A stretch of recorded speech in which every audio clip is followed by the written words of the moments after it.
Hi, Nature Together friends. I am back. It's Friday and I have one more story for you before the weekend. Before I do that, I have one friend that I need to say hello to, and that's Greta in Florida. And Greta, I would like you and your mommy to come visit me very soon in Washington, okay? All right, our story today is The Little Island by Margaret Wise Brown. And one of the reasons I love this story so much are the beautiful illustrations of nature, and those are by Leonard Weisgard. Okay. There was a little island in the ocean. Around it the winds blew, and the birds flew, and the tides rose and fell on the shore.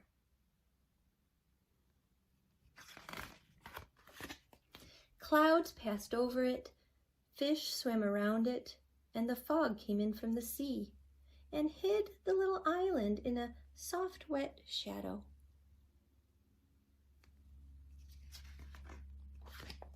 The morning was very quiet on the island, with only spiders sailing their webs against a gentle wind.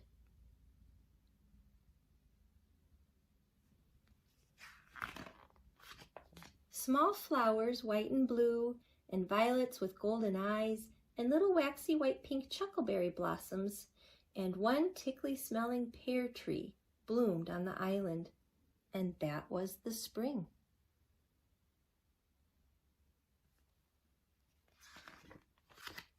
Then one day, all the lobsters crawled in from the sea and hid under the rocks and ledges of the island to shed their shells and let their new ones grow hard and strong in hiding places in the dark.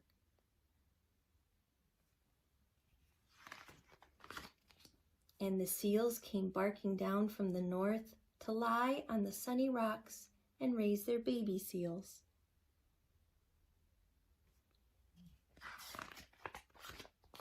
And the kingfishers came from the south to build nests. That is my favorite page. And the gulls laid their eggs on the rocky ledges.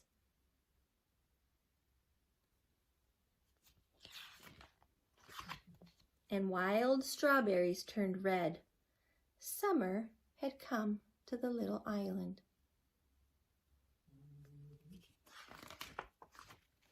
Boats sailed to the little island from far away, and herring and mackerel leaped out of the water, all silver in the moonlight.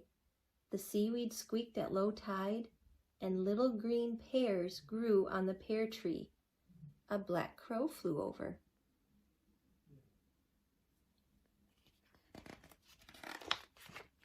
And a little kitten came to the island with some people on a picnic. The kitten prowled around the island and saw that it was all surrounded by water. "What a little island," said the kitten. "This little island is as little as big is big."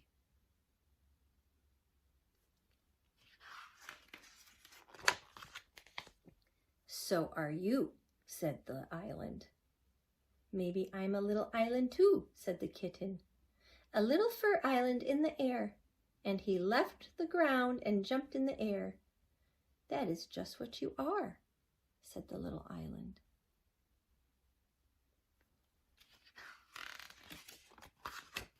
"But I am part of this big world," said the little kitten. "My feet are on it." "So am I," said the little island. "No, you're not," said the kitten. "Water is all around you and cuts you off from the land." "Ask any fish," said the island. So the kitten caught a fish. "Answer me this or I'll eat you up," said the kitten. "How is an island a part of the land?" "Come with me," said the fish, "down into the dark, secret places of the sea, and I will show you." "I can't swim," said the cat. "Show me another way or I'll eat you up." "Then you must take it on faith, what I tell you," said the fish. "What's that?" said the cat. "Faith." "To believe what I tell you about what you don't know," said the fish.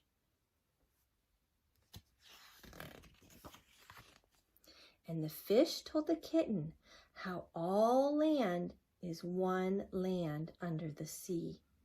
The cat's eyes were shining with the secret of it, and because he loved secrets, he believed, and he let the fish go.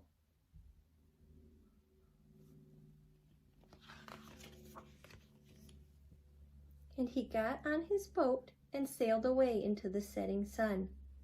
The little island had a little woods on it with 7 big trees in it and 17 small bushes and 1 big rock. Birds came to the woods on the island, and butterflies and moths flew over the ocean till they got there.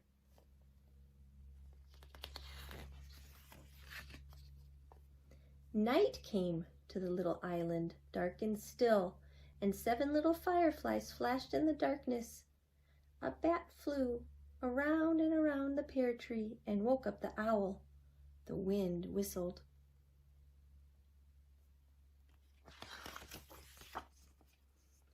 Then came the storm. The wind blew from the southeast. Waves as big as glassy mountains came before it, and lightning and thunder, and always the howling, moaning, whistling wind. And then the storm passed and left the little island where it found it, in the summer sea.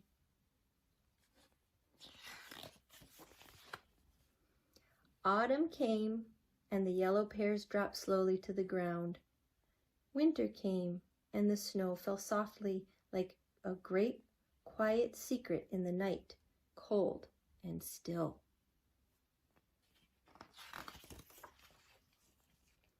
Nights and days came and passed, and summer and winter, and the sun and the wind and the rain, and it was good to be a little island, a part of the world and a world of its own, all surrounded by the bright blue sea.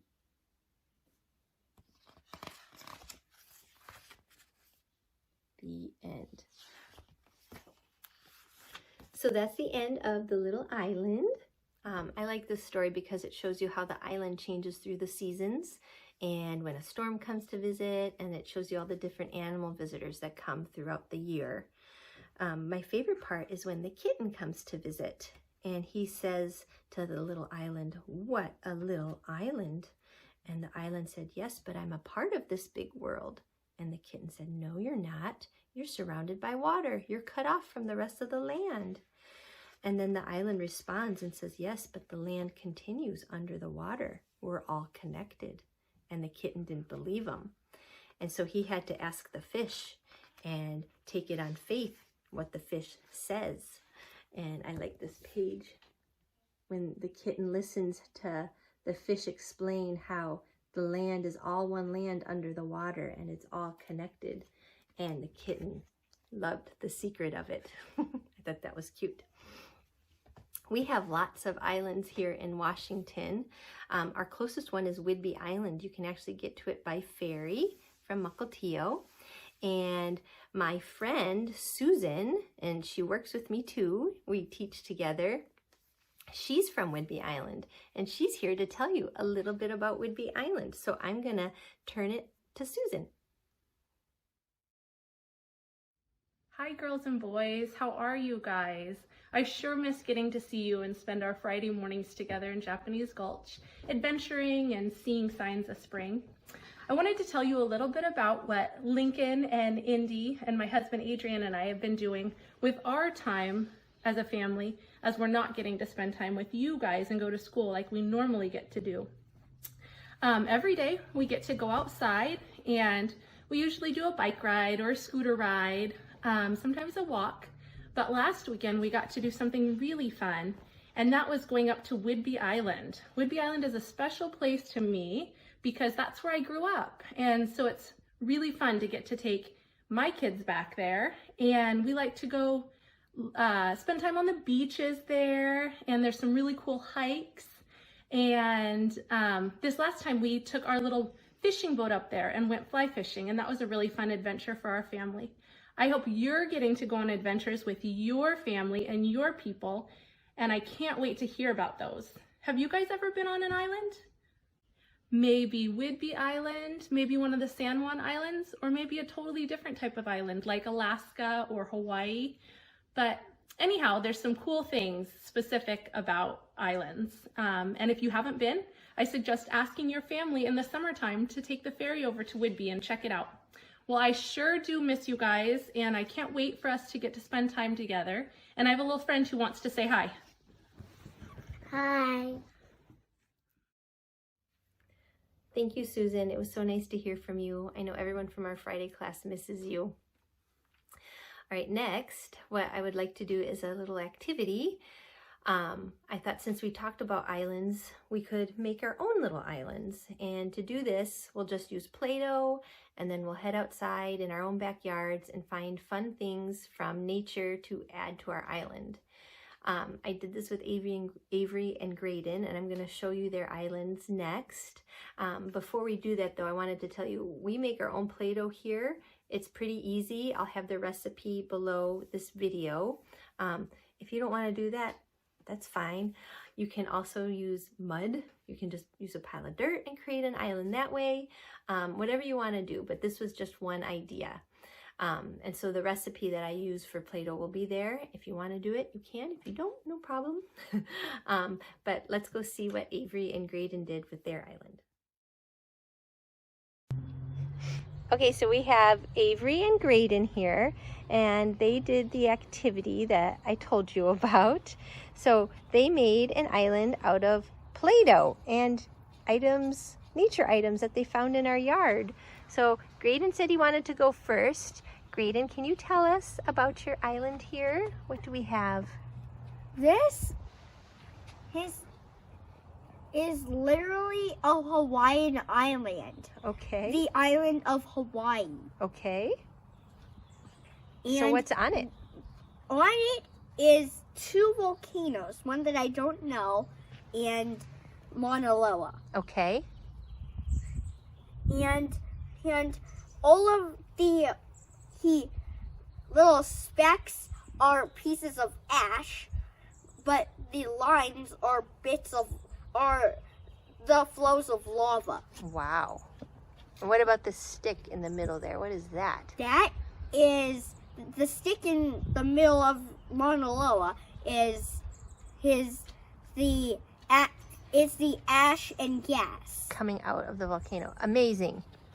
Thank you, Graydon.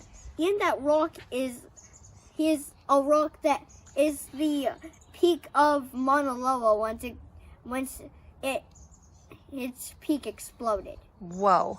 Graydon really loves islands and volcanoes. Thank you. All right, Miss Avery, can you please tell us about your island? So my island is called Nature Island. It has pink flowers, just grass and some leaves. And this is a big tree. It's called rosemary. And then this is a little volcano. I don't know what it is. And this is just a random mountain. Wow. So both of them look different, but they're both amazing. Even mine has the random volcanoes steaming. Yes. All right.